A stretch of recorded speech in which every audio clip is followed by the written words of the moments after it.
Nurişkam biz bugün aydım aydalı. Aydım bilen ayrınal dünya biz. Bizi dinlep biraz dincin alsınlar. Düğün küsünün güzel olsun dünyamız. Gel Nurişkam bugün aydım aydalı. Aydım bilen kovalqam mustani. Güllülüğüne kalkan molalı. Hem arası saklalmız asmani. Nurişkam gel bugün aydım aydalı.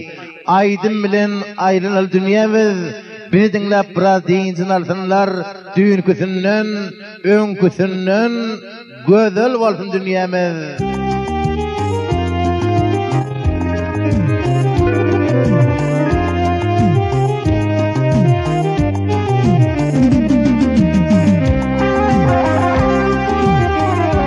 Bir eve attakan, düşmanlara şat bakan, gözümde de o yakan. Bu dünyada büyülü bulup attılar, aranamız unuttular, kadaları golede. Bu dünyada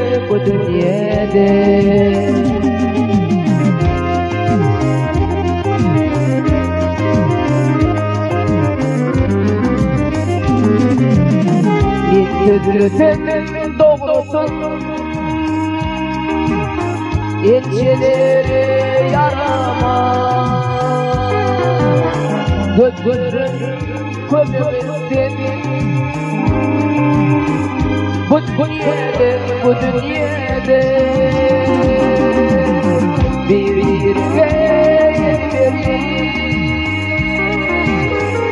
İki yolda dilleri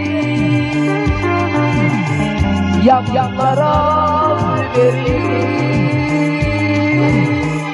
Bu dünyada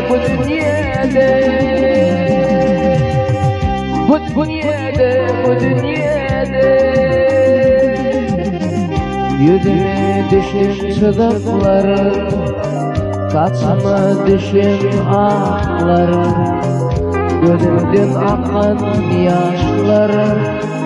Bu dünyada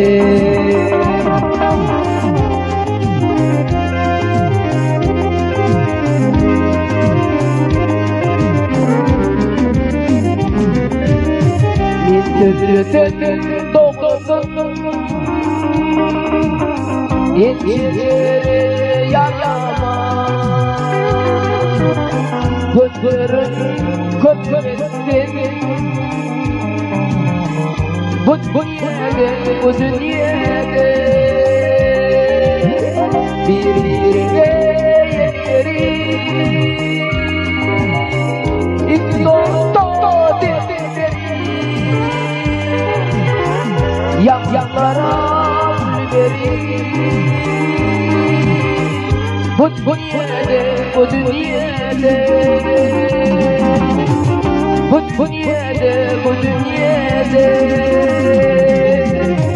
ol dünyayı görmedim, bu dünyayı bilmedim.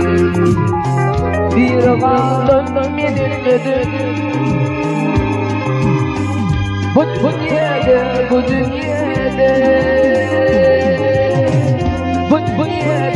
bu